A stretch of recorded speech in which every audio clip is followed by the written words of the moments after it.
మరి కూటమి ప్రభుత్వం అధికారంలోకి వచ్చి సంవత్సరం కావస్తూ ఉంది.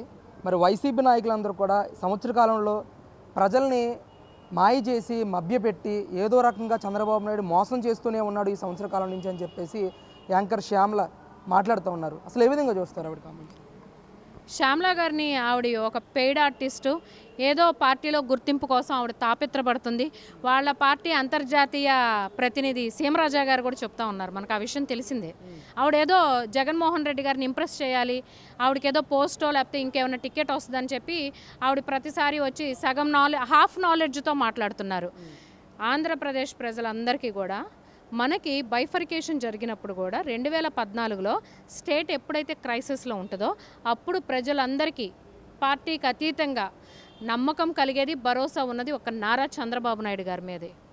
కాబట్టే 2024లో కూడా నారా చంద్రబాబు నాయుడు గారు అయితేనే ఇప్పుడు ఉన్నటువంటి ఈ అంధకార ఆంధ్రప్రదేశ్ని మళ్ళీ స్వర్ణాంధ్రప్రదేశ్గా తీర్చిదిద్దగలరు, మళ్ళీ పెట్టుబడుల్ని తీసుకురాగలరు, మన పిల్లలకి ఉపాధి కల్పన ఇక్కడే జరిగిద్ది అన్న ఆలోచనతోనే మొత్తం కూడా అన్ని సెక్టార్ ఆఫ్ పీపుల్ అండి, 18 సంవత్సరాల నుండి కొత్తగా ఓటు హక్కు వచ్చిన వాళ్ళ దగ్గర నుంచి 80 ఏళ్ళు పైబడిన వాళ్ళందరూ కూడా ముక్తకంఠంతో కూటమి ప్రభుత్వానికి ఓటేసి పట్టం కట్టారు.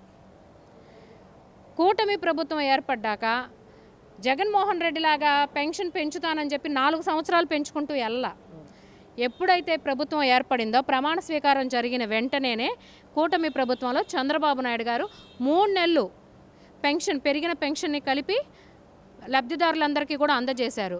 3,000 ఉన్న పెన్షన్ని 4,000 పెంచుకుంటూ అలానే 64 లక్షల మందికి పెన్షన్ అమలు చేస్తూ వచ్చారు. రెండోది అన్నా క్యాంటీన్లు. వీళ్ళు పేదవాడి నోటి దగ్గర కేవలం రాజకీయాన్ని వీళ్ళు ఎందుకు వాడుకున్నారు అంటే అధికారాన్ని కక్ష సాధింపు చర్యే, దుర్మార్గం. పేదవాడి 204 అన్నా క్యాంటీన్ని స్థాపించి ప్రతి పేదవాడు అంటే కార్మికులు ప్రతి ఒక్కరికి అన్నం తినేలాగా అన్నా క్యాంటీన్లు ఏర్పాటు చేశారు కూటమి ప్రభుత్వంలో. మెగా డిఎస్సి అన్నావు, ఇదే మెగా డిఎస్సి ఆ రోజున వీళ్ళు అమలు చేయాల, కానీ కూటమి ప్రభుత్వం ఏర్పడ్డాక మొదటి 5 సంతకాల్లో ఒకటి మెగా డిఎస్సి కూడా 16,347 పోస్టులు నోటిఫికేషన్ ఇచ్చారు. 6,100 కానిస్టేబుల్ ఉద్యోగాల్ని భర్తీ చేస్తున్నారు. మరి భూ చట్టం అంటే జగన్మోహన్ రెడ్డి అధికారంలోకి వచ్చాక గవర్నమెంట్ స్థలాలని కూడా తాకట్లు పెట్టేశారు. అది కాదని చెప్పి ప్రైవేటుగా ప్రజలు స్థిరాస్తులు కష్టపడి కష్టార్జితంతో కొనుక్కున్నాయి కూడా కబ్జా చేయాలని చెప్పి ల్యాండ్ టైటిలింగ్ యాక్ట్ అని ఒకటి తీసుకొచ్చారు, దాన్ని కూడా క్యాన్సిల్ చేసేశారు. భూ చట్టం అది కూడా తీసేశారు.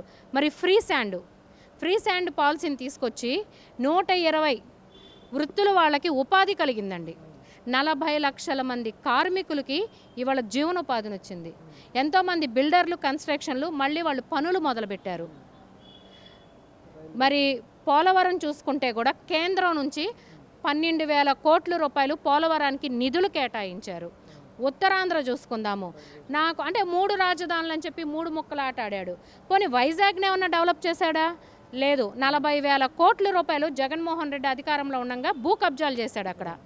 కానీ కూటమి ప్రభుత్వం ఏర్పడ్డాక మళ్ళీ అంటే ఐటీ మినిస్టర్గా ఉన్నటువంటి నారా లోకేష్ గారు దిగ్గజ కంపెనీలన్నీ కూడా ప్రపంచ స్థాయిలో ఉన్నటువంటి దిగ్గజ కంపెనీలన్నింటిలో కూడా మాట్లాడి ఆ ప్రతినిధులతో మాట్లాడి చర్చలు జరిపి టీసీఎస్ కానివ్వండి, విప్రో కానివ్వండి, హెచ్సిఎల్ కానివ్వండి, ఇలాంటి ఎన్నో ప్రతిష్టాత్మకమైనటువంటి కంపెనీలను ఇక్కడికి తీసుకొస్తున్నారు. ఉత్తరాంధ్రలో విశాఖపట్నానికి రైల్వే జోన్కి భూములు కేటాయించారు. మరి విశాఖపట్నాన్ని ఐటీ హబ్గా, పర్యాటక హబ్గా తీర్చిదిద్దే పనుల్లో ఉన్నారు. ఇవన్నీ మనం చూస్తున్నాము. విశాఖ ఉక్కు ఆంధ్రుల హక్కు. దశాబ్ద కాలం పాటు మనం పోరాటం చేసి సాధించుకున్న విశాఖ ఉక్కు నిజంగా క్రౌన్. విశాఖ స్టీల్ ఫ్యాక్టరీ అంటే crown of Andhra Pradesh.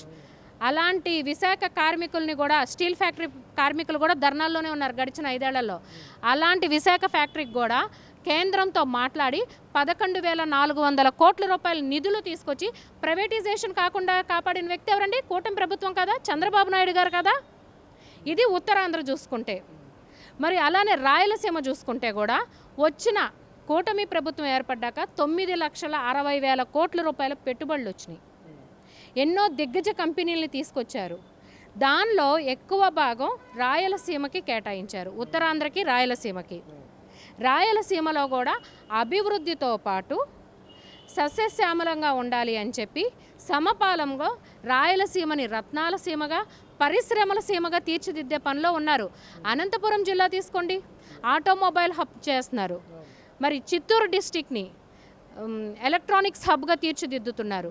Kadapa, Oracle, మనం కడప చూసుకుంటే, కర్నూలు చూసుకుంటే కూడా గ్రీన్ ఎనర్జీ, పవర్, సోలార్ ఇలాంటివన్నీ తీసుకొచ్చి కడప స్టీల్ అసలు శ్యామల గారు ఒకసారి మీరు కూడా గుర్తుంచుకోండి, నోటుకొచ్చిన స్టేట్మెంట్ ఇచ్చేసేమాకండి. నేను 45 సంవత్సరాల యువకుణ్ణి, బాగా చేస్తాను అవకాశం ఇస్తే అన్నాడు, అధికారం ఇస్తే. తీరా అధికారంలోకి వచ్చాక చంద్రబాబు నాయుడు గారి హయాంలో శంకుస్థాపన జరిగిన దానికి మీ జగన్మోహన్ రెడ్డి ముఖ్యమంత్రిగా వెళ్ళి వంగి కొబ్బరికాయ కూడా కొట్టలేక ఒక స్టీల్ది ఇనప రాడ్ పెట్టించుకుని కొబ్బరికాయ కొట్టి డమ్మీ శంకుస్థాపన చేశాడు. కానీ అభివృద్ధి ప్రదాత చంద్రబాబు నాయుడు గారు, నిత్య శ్రామికుడు చంద్రబాబు నాయుడు గారు. కాబట్టే మొన్న కడపలో జరిగిన మహానాడులో జూన్ 12 కల్లా కడప స్టీల్ ఫ్యాక్టరీ పనులన్నీ ప్రారంభిస్తాం. మొదటి ఫేజ్లో కేంద్రం నుంచి 4,500 కోట్ల రూపాయల నిధులు కేటాయించాము. సెకండ్ ఫేజ్లో మరో 4,500 కోట్లు, మొత్తం 9,500 కోట్లతో కడప స్టీల్ ఫ్యాక్టరీ పనులు ప్రారంభించే డేట్ను కూడా ఆయన అనౌన్స్ చేశారు. అది విజనరీకి ఉన్నటువంటి, అంటే పనిమంతుడికి పనికిమాలినోడికి ఉన్న తేడా ఏంటి అనేది రాష్ట్రం పట్ల, ప్రజలు వేసిన ఓట్లు ప్రజలు ఇచ్చిన తీర్పుని ఆయన గౌరవిస్తారు, కట్టుబడి ఉంటారు. ప్రజా తీర్పుని కట్టుబడి ఆయనకి ఇచ్చిన అవకాశం కోసం ప్రతి నిత్యం ఆయన కష్టపడుతూనే ఉంటారు చంద్రబాబు నాయుడు గారు. అమరావతి ఎన్ని దిగ్గజ కంపెనీలు వచ్చినాయండి, ఎన్ని టాప్ యూనివర్సిటీస్ తీసుకొచ్చారు నారా లోకేష్ గారు.